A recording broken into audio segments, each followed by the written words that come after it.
Hi, it's so awesome to be here with you guys today. I have been a student instructor way back, so it's exciting to be able to bring something I'm super passionate about to a group of educators. So, kind of like my bio said, I'm a little bit of a veteran of the high school classroom as well as undergrad. So, everything that you guys do, I have a major passion for. So that's kind of why I wanted to come on and talk to you guys today. And I have two polls that I would like to do really quickly. If we could launch the first poll, I kind of want to get a feel for everybody's like affinity and place for how you like approach or feel about LinkedIn.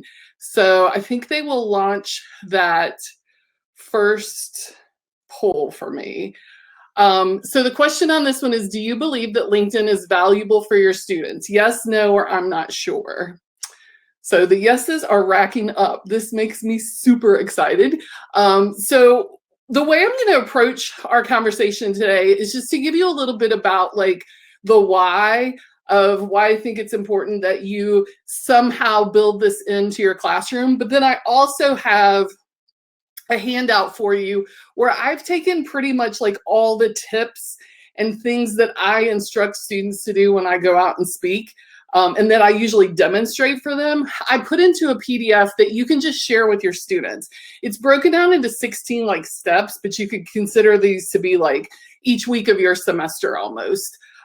So I feel like this is super helpful because our students really appreciate like being able to like look things up on their own, kind of check things out, look at a couple YouTube videos, kind of discover for themselves and get some more, I don't know, social clout around like, is this really what I want to use? All right, so super positives on the poll, the first poll. So let's launch that second poll really quickly. And again, just to give me some ideas on how best to kind of construct how I approach our talk today. So this is a question for you personally or professionally, I guess. How often do you use LinkedIn? Are you on it daily, weekly, monthly, rarely, or never? All right, we got some daily users. That's exciting. I think it's hard for educators.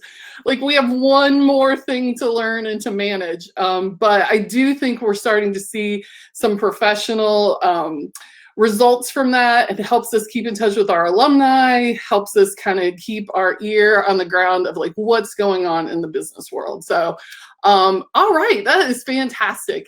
So thank you guys for those polls. So I want to give you my very first major point when I talk about LinkedIn. And this is going to maybe be one that you're not going to wholly agree with, and that's okay, but I'll tell you the expectation management behind this is I constantly remind students, LinkedIn is not social media. I do not call it social media in the classroom. I don't want them to think about it as social media. I want it to be professional networking. Yes, it is social media. Yes, there's an algorithm. Yes, it's all those things. But to our students, to these digital natives, to Gen Z, their idea of social media is usually something that is expirable like Snapchat, incredibly engaging and constant with instant gratification like TikTok that is just full on entertaining. Or it's something where it's, you know, like a level of perfection with some behind the scenes away from the public eye engagement like Instagram. And what we are trying to do as educators with LinkedIn is really get these students kind of out of the classroom, so to speak, and into the business world. So even high school teachers, it's really important for you to help to manage these expectations to say what you're going to see here are conversations that would happen in offices back when people used to go to those all the time, or hallways or elevators, or when people are having networking events. So you really want to frame this well, that this is professional networking, not social media. And the most important part of professional networking is the little word embedded in networking, and that's work. It's not entertainment. It's not going to be super fun. They're going to find it boring. They're not going to understand it. So we really need to frame for them that this is a marathon. This is baby steps. This is a little bit now and then. This is not a sprint.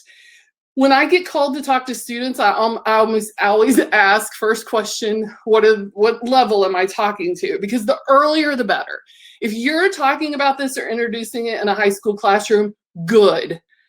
If you can get those freshmen and sophomores to really start to embrace this platform and get comfortable on it and get comfortable with what it's meant to do and the power behind it, much better for them.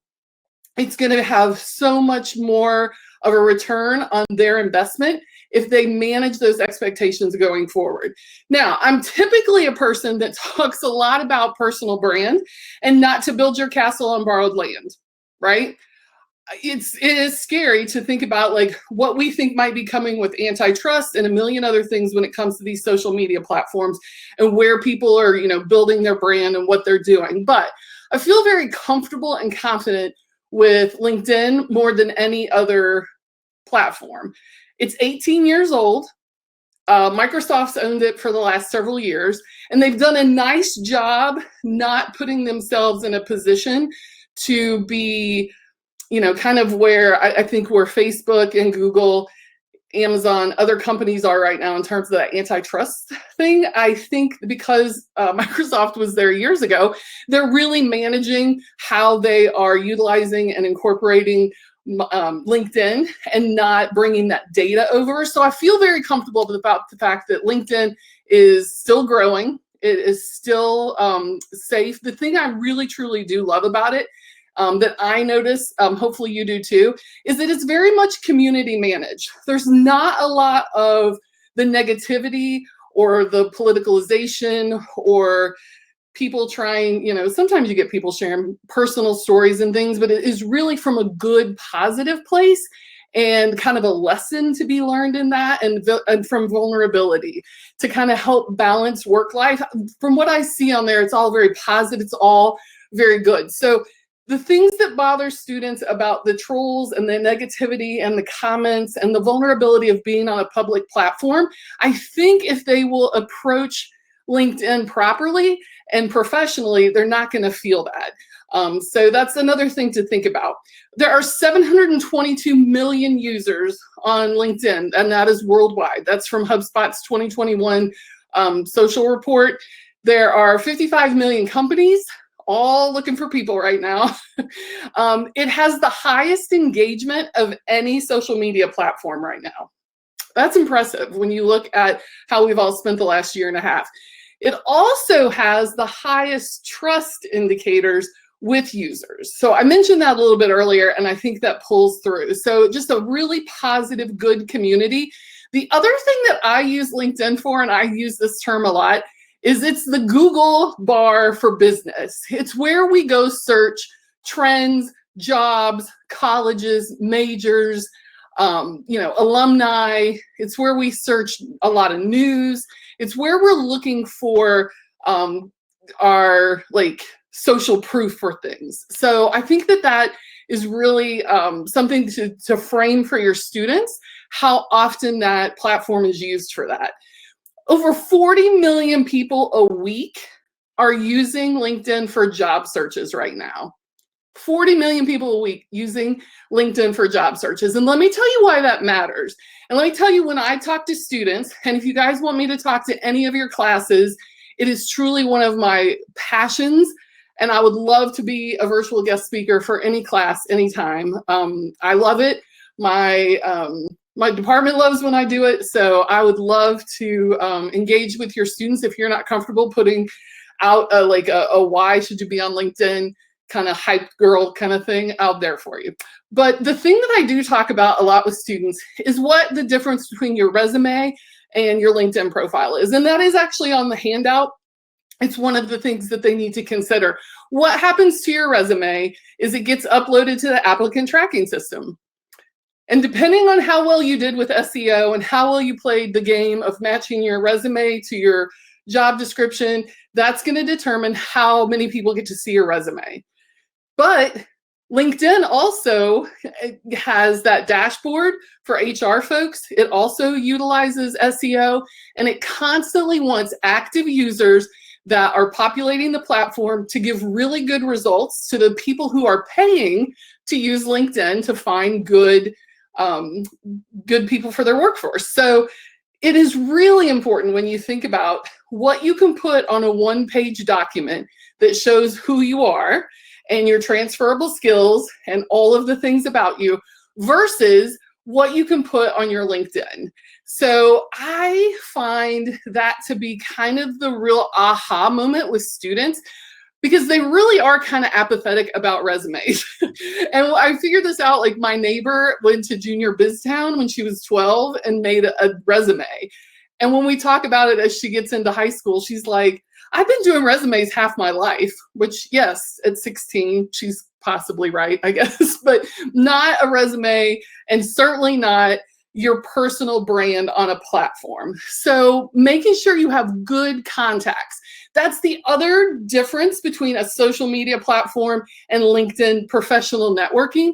We are not in the game to collect as many connections as we possibly can. I cannot tell you how many times students have been burned on internship and ultimately job interviews because the hiring manager checked to see how many people they had in common, started calling the connections, and the connections didn't know the student because the student just clicked the button to connect with them. Maybe they went to the same college, maybe they had the same major, maybe they have people in common, but they never cultivated that connection to the point that the job or the working professional said, oh yeah, I would love to tell you about Amelia, right? Like they really need to have a good understanding that quality over quantity of connections on LinkedIn is super important. And LinkedIn is always going to try and put that carrot in front of them. Like if you'll get to 500 connections, you'll be an all-star.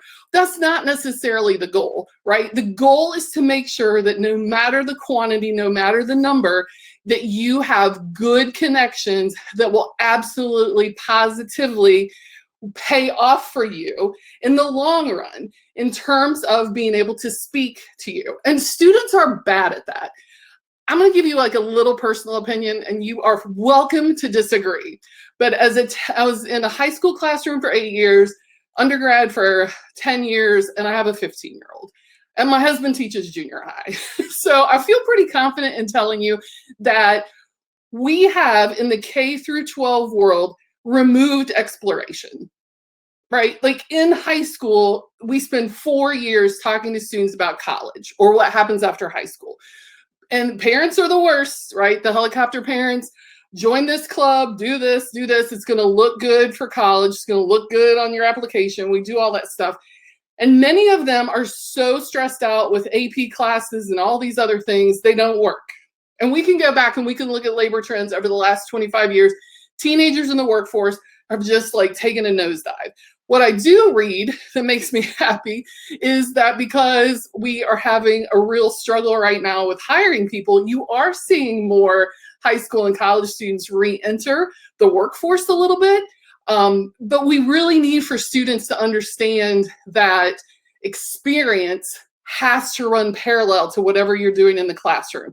It's truly one of the reasons that I love Stukent, right? Like I used to do Mimic Social and I'd say, okay, like you've never had a job in social media, but you're going to start trying to get internships. Upload your social media audit that we did in Stukent, right? Like that is social proof. That is actual tangible proof that you have done some of these things and you understand it. And it's a talking point. So there is a lot to be said behind having to model and talk about how to network, how to have conversations. This does not come organically, naturally, or comfortably to this generation.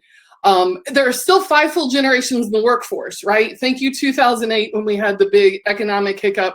We're still there, still having disruptions. So those older generations really value the conversation, and our students aren't necessarily comfortable with that. It's just not something they're used to. So anytime you can bring in, whether it's on Zoom or whatever it is, and you can put those students in that just the first time, have them have like a one-on-one with an alumni or somebody for the very first time, get it out of the way. And that way, when they want to make connections, they totally can.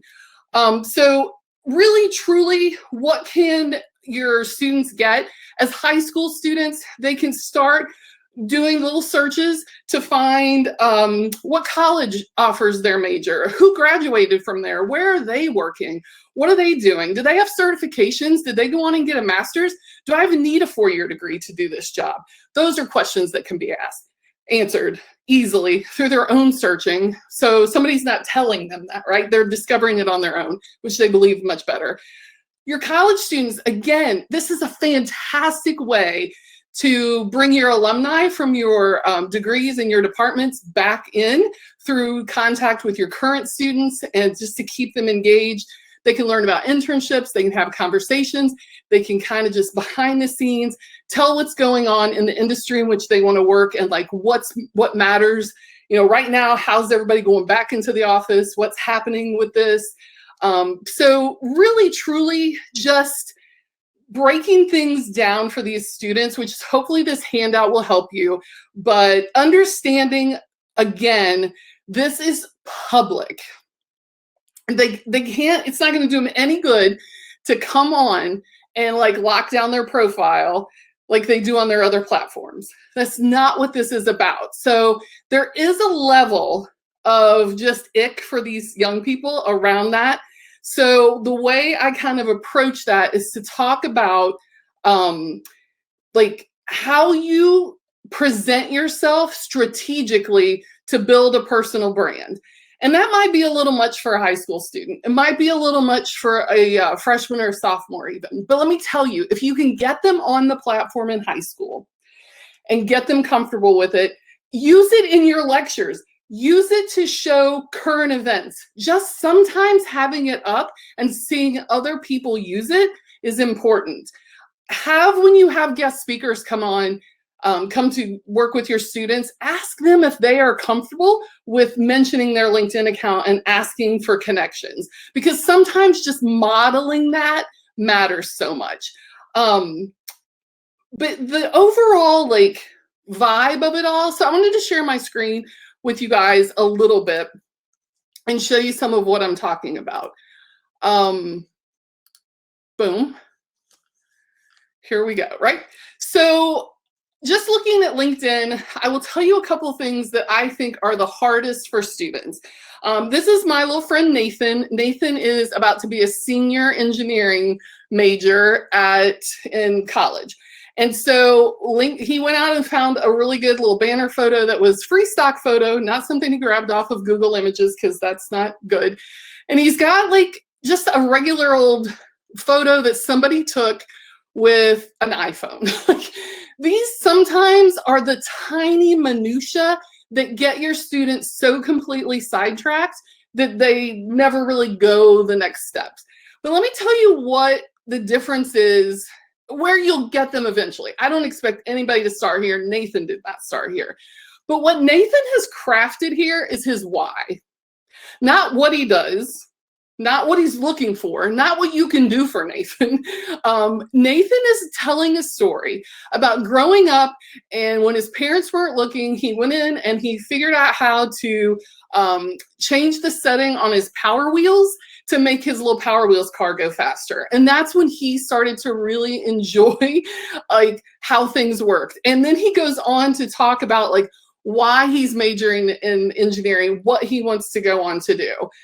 That's where we want to get them eventually, right? What I tell Nathan all the time, because I'm a mentor for him, is what other engineering student is going to start with their why? I taught engineers in an MBA program couldn't land on a why. They were doing their job. So this is huge.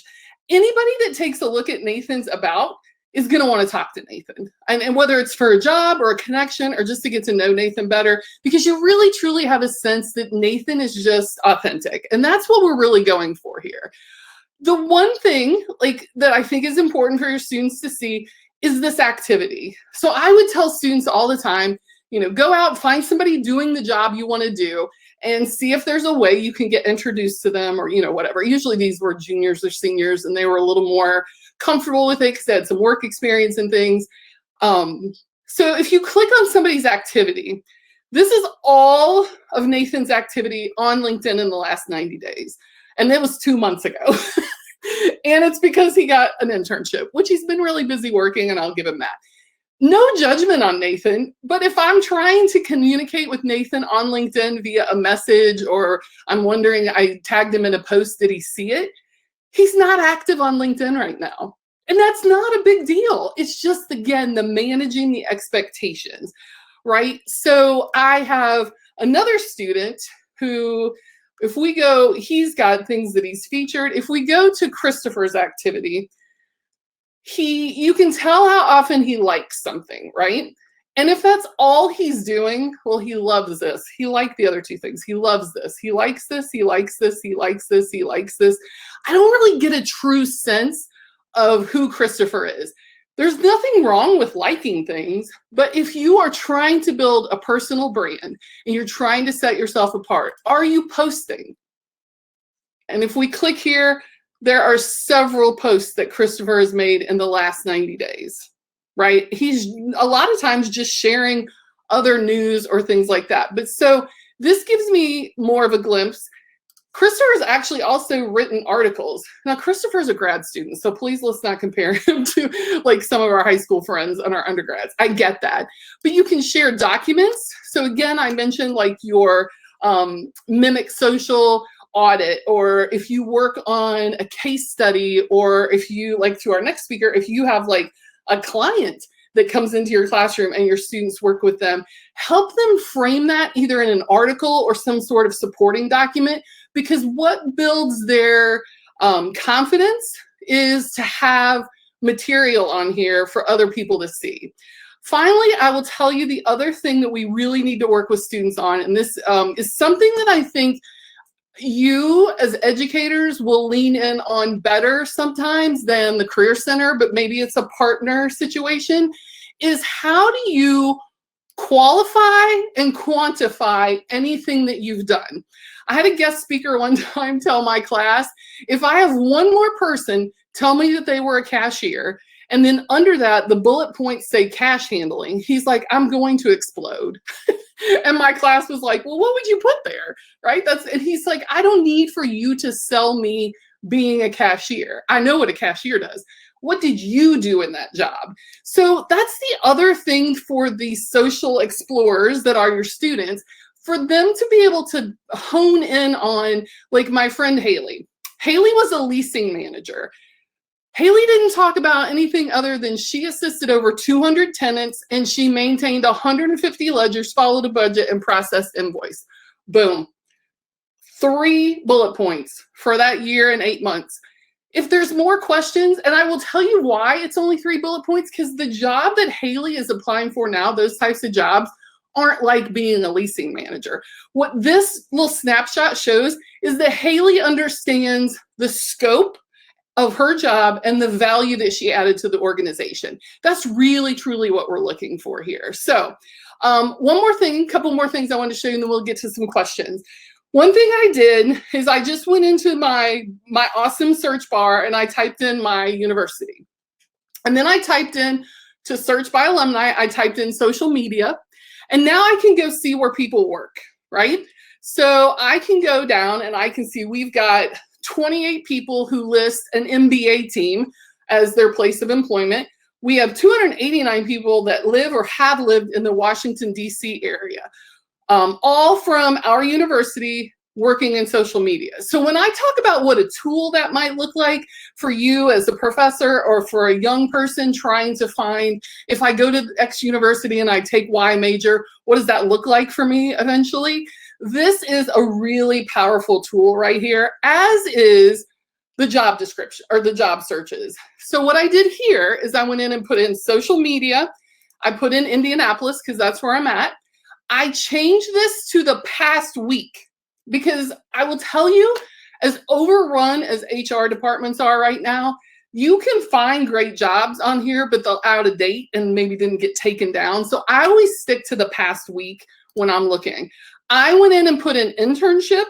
I want to stay within 25 miles. And Now, there are only two, but I think we all know for the moment we're living in, and one of them is the Children's Bureau, and the other one is another. But for two social media fall internships during school, that's really, truly good to know, right? So this is fantastic. You can go in when you search and you can turn in right here. And again, I've put all of these steps and these ideas in the handout that you guys get to download and just share freely. Turn your job alert on. I do this for my students all the time because I want them to constantly be looking at job descriptions, because you start to understand what transferable skills you're going to need, what platforms you might need to understand how to use, what types of skills. Sometimes you can get skills through quizzes and things on LinkedIn. Sometimes you can go to one of your partners, whatever that looks like, those options are there for you. So, okay, I am going to stop screen sharing and I want to see, do we have questions or anything I can talk about in my remaining minutes to help you guys?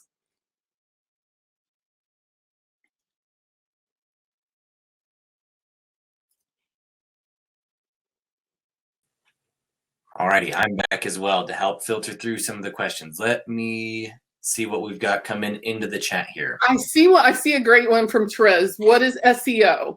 Search engine optimization works just like a Google search, right? It works the same way when an applicant uploads a resume to an applicant tracking system. It's going to take all the keywords from the job description and it's going to match those to all the resumes.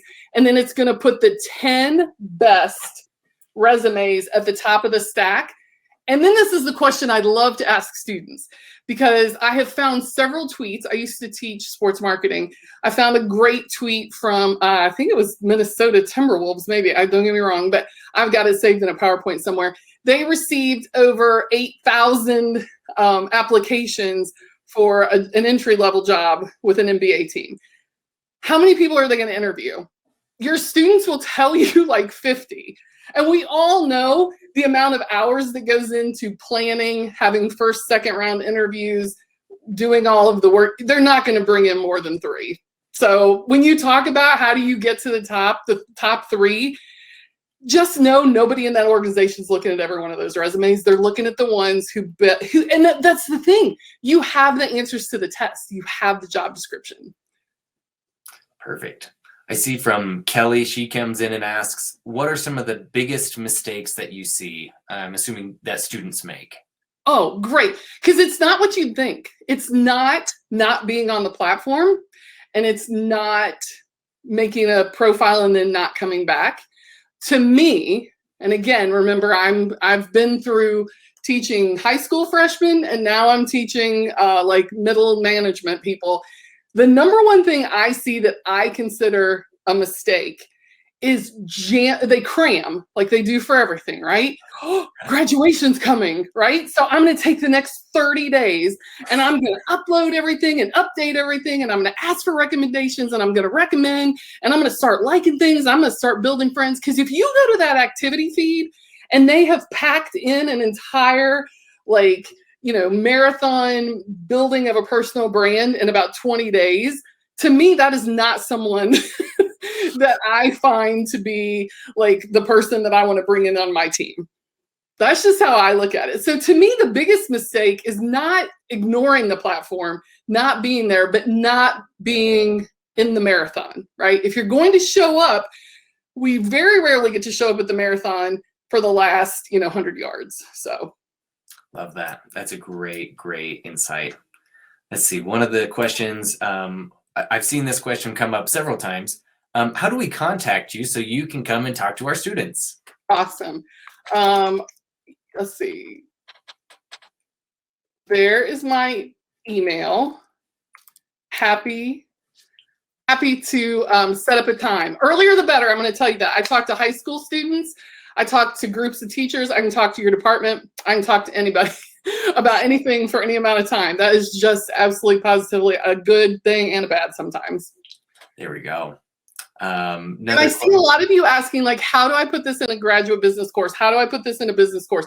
How do I use this with graphic design?